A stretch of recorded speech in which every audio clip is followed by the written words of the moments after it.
Hello everyone. Welcome to the Military News Channel.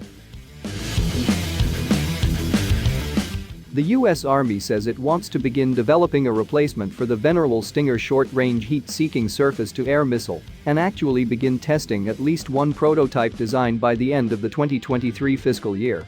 The goal is then to get a finalized weapon into production no later than the 2027 fiscal year.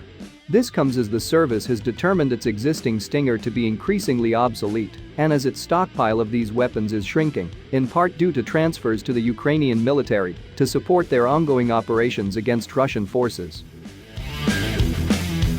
The Army's project manager for short and intermediate effectors for layered defense, SHIELD, issued a formal request for information, RFI, regarding the proposed Stinger replacement on March 28, 2022.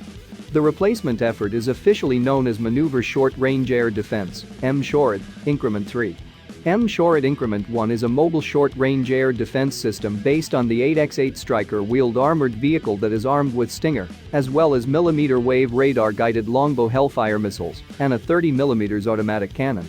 Increment 2, also known as the Directed Energy Maneuver Short-Range Air Defense, M-SHORAD, system, will be Stryker-based design equipped with a directed energy weapon.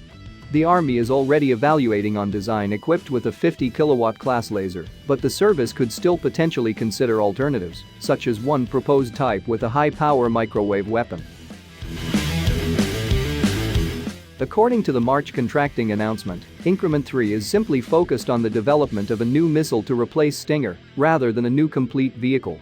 Details about exactly what the Army might be looking for in a new missile are, so far, relatively limited, but the notice did provide some useful details.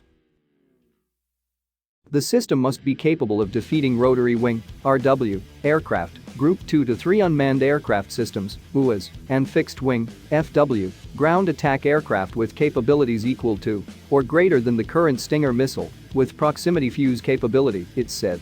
The system must provide improved target acquisition with increased lethality and ranges over current capability. The U.S. military defines Group 2 drones as types having maximum weights between 21 and 55 pounds, an operational ceiling of no more than 3,500 feet, and that fly at speeds of 250 knots or less. Group 3 types also cannot fly faster than 250 knots, but can have a maximum weight of up to 1,320 pounds and are able to reach altitudes of up to 18,000 feet. The system must be capable of integration with the Stinger Vehicle Universal Launcher, SVUL, the contracting announcement adds. The system must be a soldier portable all-up round, or the SVUL is a 4-round launcher used on the M-SHORAD Increment 1 vehicle and the Avenger system, which can be mounted on a 4x4 Humvee or in a static position. This all strongly indicates that the Army wants any new missile to be readily compatible with existing vehicle-based Stinger launch architecture, as well as man-portable launch units. The Stinger Reprogrammable Microprocessor, RMP, will become obsolete in Fiscal Year FY 2023. And Stinger Block I is undergoing a service life extension to extend its end of useful life, the notice said, as part of an explanation of why a new missile is needed now. The current Stinger inventory is in decline. Stinger's origins go all the way back to 1967, with an Army requirement for a successor to the -43 Marker a day, its first ever shoulder-fired surface-to-air missile system, also known as a man-portable air defense system, MANPADS. Active development of what was originally known as the Redate 2 and redesignated FIM-92A began in 1971. Various issues encountered in development meant that Army only awarded the first contract for mass production of what had been renamed the Stinger to General Dynamics in 1978. The service began fielding the weapons in 1981. Stinger, of course, famously saw its first combat use in the hands of rebels in Afghanistan, who used it to great effect against Soviet forces in the country in the 1980s. In 1983, production of the FIM-92B, with an improved seeker, began. The following year, development started on the first Stinger RMP variant, the FIM-92C, which, as its name implies, included a reprogrammable microprocessor designed to make it easier to integrate software improvements going forward. General Dynamics stopped making FIM-92A and B missiles in 1987 when it shifted its entire production line to the much improved FIM-92C. An upgraded FIM-92D variant designed to better resist enemy countermeasures was subsequently developed.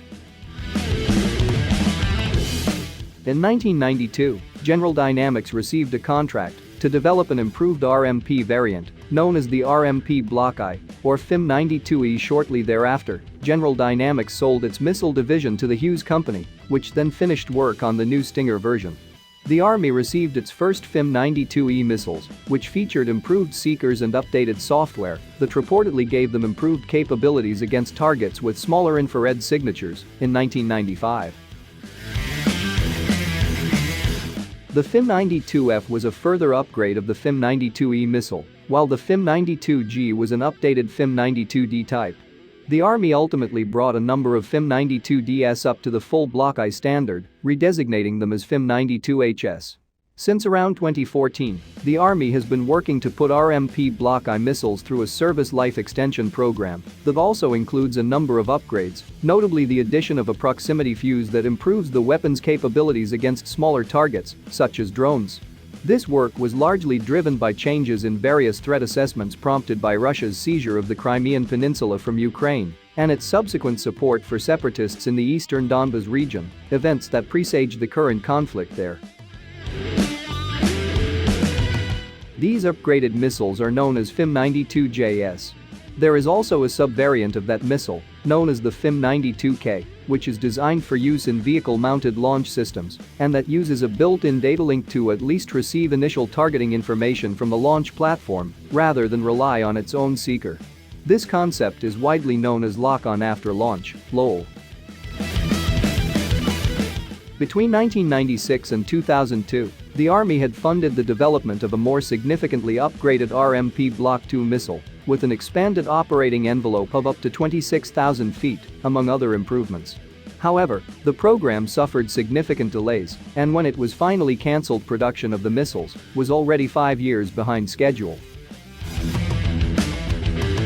So, as the Army's contracting notice in March pointed out, all of these missiles that are still in service are based on the core RMP and RMP Block I designs from the 1980s and 1990s. The FIM-92J upgrade program does add 10 years to the shelf life of these updated Stingers, but the service hasn't bought any new production missiles for itself in years. It's also worth noting that the Army is the central manager for the Stinger program across the entire Department of Defense, and other branches, like the Marines, haven't been ordering new missiles either. This means that the existing Stinger stockpiles have slowly been dwindling over the years just due to normal training and test and evaluation requirements. That inventory has only contracted more recently as the US military has transferred thousands of these missiles to Ukraine to bolster its air defense capabilities amid the ongoing war with Russia, something that is likely to continue at least in the near term.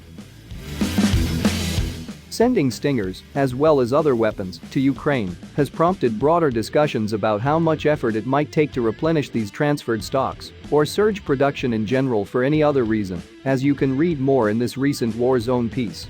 It has also raised questions about whether this might be a prime opportunity to move on to new systems, such as a Stinger replacement.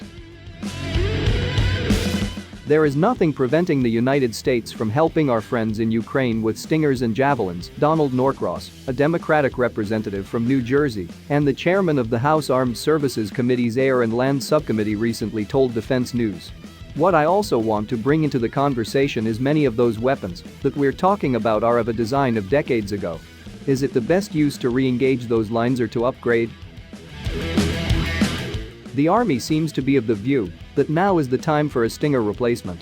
However, the service's stated form factor and schedule goals do raise a possibility that another significantly improved Stinger derivative could meet its requirements.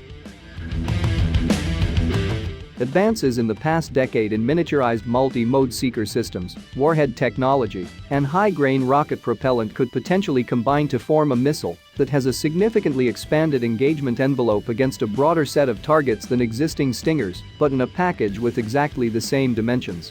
Improved networking capabilities could be used to link a future Stinger derivative, as well as any new clean sheet missile design, or its launcher to a variety of off-board sensors to help with target acquisition, queuing, and engagement.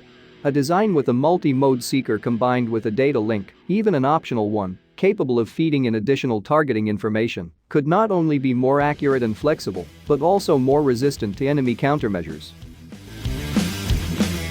Regardless, what is clear, as the current conflict in Ukraine has further underscored, is that advanced short-range air defense (SHORAD) capabilities will be extremely important for the U.S. Army, as well as other branches of America's armed forces, going forward. The threat posed by small drones, which is real now and only continues to grow, has already shown the need for improved SHORAD systems, and more of them. Though improvements are being made, the U.S. military, as a whole, remains woefully behind the curve when it comes to bolstering its arsenal in this regard, as you can read more about in this past war zone feature.